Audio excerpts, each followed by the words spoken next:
Welcome, healthcare students, to this explainer. If you're just stepping into the world of medical billing and coding, you might be thinking, hey, isn't this job just about typing numbers into a computer? Well, I'm here to tell you it's so much more than basic data entry.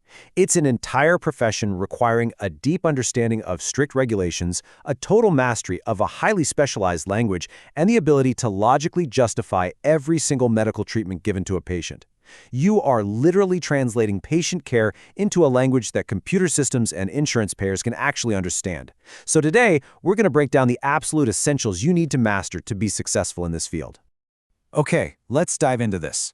Every beginner biller and coder really has to build their career on three foundational pillars. First up, federal and state compliance. Number two is learning medical terminology. And third, demonstrating medical necessity. Right, so let's kick things off with our very first pillar, federal and state compliance. The healthcare sector here in the US is one of the most heavily regulated industries in the world, and honestly, for a very good reason. There's always a risk for fraud and abuse, so we have these essential rulemakers that keep the whole system honest, secure, and fully compliant. Now, one of the biggest players here is the Office of Inspector General, or the OIG. Established back in 1976, this is literally the largest inspector general office in the entire federal government. Their main job? Finding waste, fraud, and abuse in government programs like Medicare and Medicaid. So when we talk about compliance in the medical field, it basically means that a practice has a rock-solid system in place to strictly follow the OIG's guidelines. By keeping a close eye on how taxpayer money is spent, the OIG makes sure healthcare providers are operating legally and ethically. But it doesn't stop there. You also have to follow incredibly strict rules regarding patient confidentiality. And this is where HIPAA comes in, the Health Insurance Portability and Accountability Act, which Congress passed in 1996. HIPAA basically set the very first national standard for protecting patient confidentiality and securing personal health information, or PHI as it's often called. It absolutely guarantees patients the right to privacy and the right to access their own medical data. As a coder or biller, you have to take this incredibly seriously. Sharing usernames, leaving patient registration info open on an active computer screen, or even just discussing patient details out loud in a public hallway, those are massive violations. Breaking patient confidentiality can lead to some seriously steep fines, or in severe cases, actual jail time. Okay, moving right along, let's look at our second pillar, learning medical terminology. So, beyond all the legal rules, you've got to know the linguistics of the job. Medical professionals have their own totally distinct language, and as a coder, you simply cannot accurately assign procedure codes if you don't know exactly what the doctor's notes actually mean.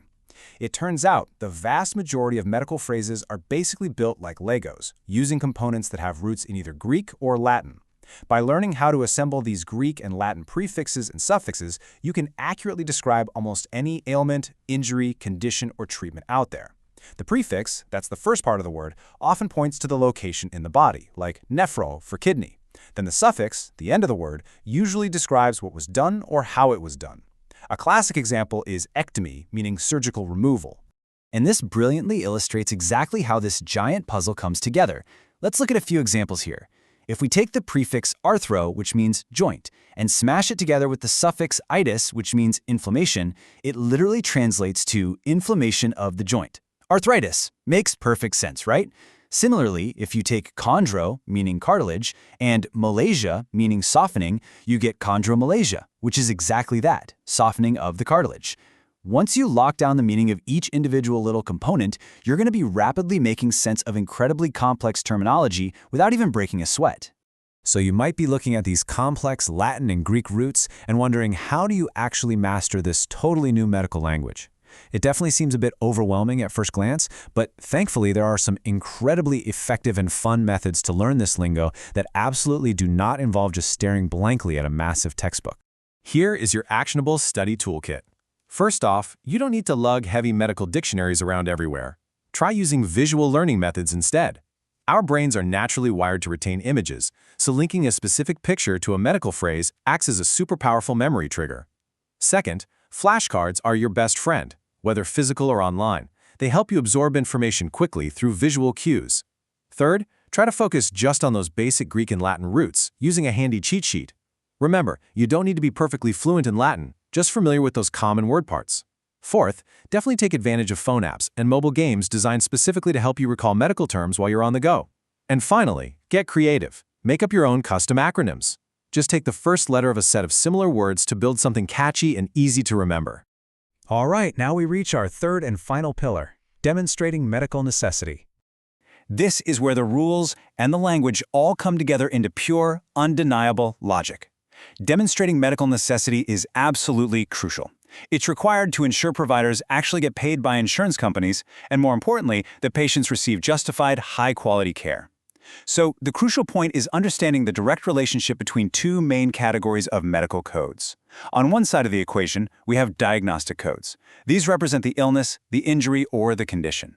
Basically, this is the why, like why is the patient sitting in the exam room today? On the other side, we have procedure codes, which represent the rendered treatment, service, or surgery. This is the what. What exactly did the doctor do to help the patient?